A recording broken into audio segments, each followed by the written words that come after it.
You know that amazing fizzes and that slightly bitter taste in a gin and tonic? The thing that makes it so perfect. Mm-hmm. Ever stop and think what tonic water actually is and why it's like so fundamental for cocktails? It's a great question. It seems simple, but there's a lot there. Okay, so let's really get into it. We've got some solid notes here: history, ingredients, types, uses, even some cool science facts, popular brands. Yeah, and a summary, a FAQ, we're pretty covered. Our goal today: go beyond just, oh, it's the fizzy stuff in a G&T. Exactly. We really want to give you a full picture, a deep understanding of why tonic water is so key behind the bar, what makes it tick. Right.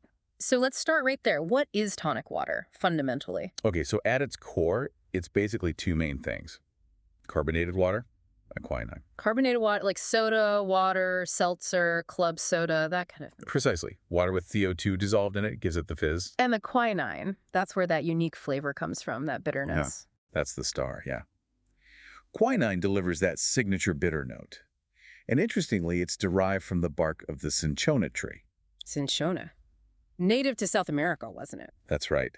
But, pure quinine is really bitter. So how do we get from super bitter bark extract to the drinkable mixer we know? Well, that's where the balance comes in. Most tonic waters add sugar, or maybe high fructose corn syrup, or other sweeteners to kind of round out that bitterness. Makes sense. Anything else? Often, yeah. You usually find some citric acid or similar sour flavors added too. Gives it a bit of freshness, a little spark of nine. Got it. So water, CO2, quinine, sweetener, maybe some acid. But it wasn't always just a mixer, was it? The history is quite something. Oh, absolutely. It's got this fascinating journey from medicine cabinet to cocktail bar. Goes way back. Back to the 17th century, when the Spanish first encountered cinchona bark. Exactly. They learned from indigenous South Americans that the bark could be used to treat malaria, fever bark, they called it sometimes. Right. And then jump forward a couple of centuries, the British Empire connection. 19th century, British India, other tropical colonies. Malaria was a huge problem. So British officials, soldiers, they were given quinine as a prophylactic to prevent malaria. Correct. But as we said, straight quinine is incredibly bitter. Imagine having to take that regularly. Yeah, not appealing. So to make it bearable, they started mixing their quinine dose with soda water and sugar. They were basically inventing tonic water without even realizing it, just to get their medicine down. Just to stomach the medicine. And that led directly to the gin and tonic. Pretty much. It wasn't just a random flash of inspiration. It was practical. The British soldiers and officials in India often had gin rations. Convenient. Very. So they mixed their bitter quinine concoction with gin, maybe a slice of lime or lemon, and voila. The G&T was born out of necessity. Amazing. A medical necessity turning into one of the world's most famous drinks. When did it become, like, a product you could buy? The first commercial tonic water, actually patented, was in 1858. A guy named Erasmus Bond under the Pitt & Co. name. Okay, so that's the start of it being a thing. Yeah. But then Schweppes really blew it up, didn't they? They did, 1870. Johann Jakob Schweppes' company launched their Indian tonic water widely. Quinine and lemon. That really set the standard. And that name, Indian tonic water, stuck around. Yeah, even when production wasn't in India anymore, it became a marketing term, right? For that classic style from the British India days. Exactly. It just meant the traditional quinine citrus profile. But the tonic water we drink today is quite different from those early versions. Right, the quinine levels are much, much lower now. Not medicinal doses anymore. Definitely not. Which means it's generally less bitter, often quite a bit sweeter too. And that change opened the door for all sorts of variations we see now. Oh, totally. You've got your light or dry tonic waters now. Sugar-free options too. Yeah, those are great if you're watching calories, or if you really want the gin's botanicals to be the star without too much sweetness getting in the way.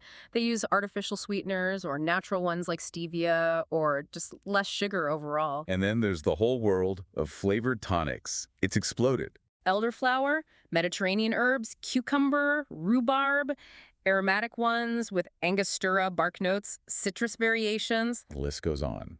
And it's fantastic for mixing. Yeah, you can really pair them specifically with different gins or other spirits, like maybe a floral gin with an elderflower tonic, or a spicy gin with an aromatic one. Precisely. It allows for so much creativity. So we know what it is, where it came from, the varieties, but let's nail down why it's seen as so essential. Why tonic? Well, the gin and tonic, obviously, that's the classic case study. We talked about the history. Right, making the quinine drinkable with gin. But the combination itself just works. How so? What's the magic there? It's the balance. The bitterness from the quinine cuts through the alcohol and complements the juniper and other botanicals in the gin. The sweetness balances that bitterness, and the carbonation just lifts everything, makes it refreshing. It really is a perfect combination. But it's not just for gin anymore, is it? Not at all. Vodka tonic is huge. Super simple, very popular. And in that case, the tonic is doing even more heavy lifting flavor-wise because vodka is so neutral. Exactly. It adds the bitterness, the fizz, the hint of citrus or sweetness that plain soda water just wouldn't. It makes the drink interesting. And people are getting even more creative. Espresso and tonic? I've seen that around. Yeah. It sounds weird, but the bitterness of the tonic can actually play really well against the roasted notes of the espresso. It's surprisingly refreshing. Huh. Might have to try that. And what about just tonic with lemon or lime? Sometimes you see bottles called bitter lemon or bitter lime. Right. Those are essentially tonic water with added citrus juice, Mm. emphasizing that aspect. It just shows the versatility of that basic bitter fizzy profile. Okay, so it's versatile. What about the science? You mentioned the fizz is just CO2. Yeah, standard carbonation. But the quinine has a really cool party trick. Oh, what's that? It fluoresces. Under UV light, like a black light, tonic water actually glows blue. Seriously? Yeah. You might even see a faint blue haze in bright sunlight if you look closely against a dark background. It absorbs UV energy and re-emits it as visible light. Pretty neat. That is neat, like a secret identity. Can you, tell anything from how much it glows? Sort of, yeah. Yeah. It's not exact science in your kitchen, but generally a brighter glow suggests a higher concentration of quinine. So potentially more bitter tonic. Potentially, yes. It's a What- rough visual comparison you can sometimes make between brands. Cool. Now, we said the quinine levels are low, but any potential issues, anything to be aware of? Well, it's worth knowing that even at these low levels, some people can be sensitive. There's something called fixed eruptions, basically, a skin reaction that pops up in the same place if you consume quinine again. Okay.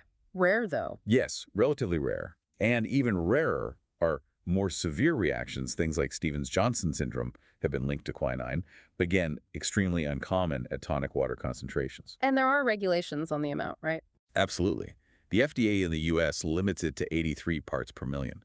The EU limit is around 100 milligrams per liter. These are way, way below the doses used historically for malaria treatment. Good to know. So generally safe for most people, but something to keep in mind if you have sensitivities. Okay, let's talk brands. You walk into a store, you see a wall of tonic. Where do you even start? Well, the classic is Schweppes. It's everywhere, one of the oldest, biggest sellers globally, often found in bars, supermarkets. There's a taste profile. Generally, it's known for being quite sweet, with a fairly prominent, maybe slightly artificial tasting citrus flavor. Reliable, familiar. Then you have the brands that kind of kickstarted the whole premium tonic trend, like Fever Tree. Exactly.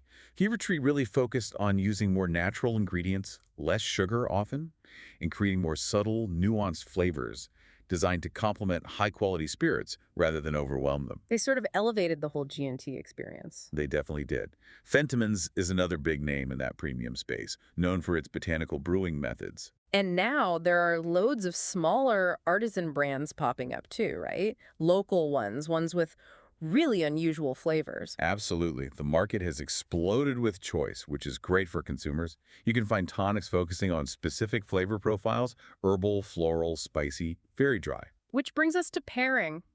It actually matters which tonic you use with which spirit. Oh, hugely. It's not just fizz and a bit of bitterness. The tonic is a major component of the final drink's flavor. So a very sweet tonic might mask a delicate gin. It could, yeah. Or a very strongly flavored tonic might clash with the botanicals in your gin. You want harmony. Some tonics are made to be quite neutral, letting the spirit shine. Others bring their own distinct character to the party. It's about finding the right balance for the drink you want to make. Right. So thinking about this whole journey, it's pretty clear tonic water is way more than just soda water with a bitter kick. Definitely. It's got this incredible history, starting as medicine, evolving into this essential cocktail ingredient thanks to quinine. That balance of bitter, sweet, and bubbly, plus all the variety now. It's indispensable. And knowing the backstory, the science bit with the fluorescence, it kind of changes how you think about it, doesn't it? It really does. It makes you wonder about the hidden stories in other everyday things we eat and drink.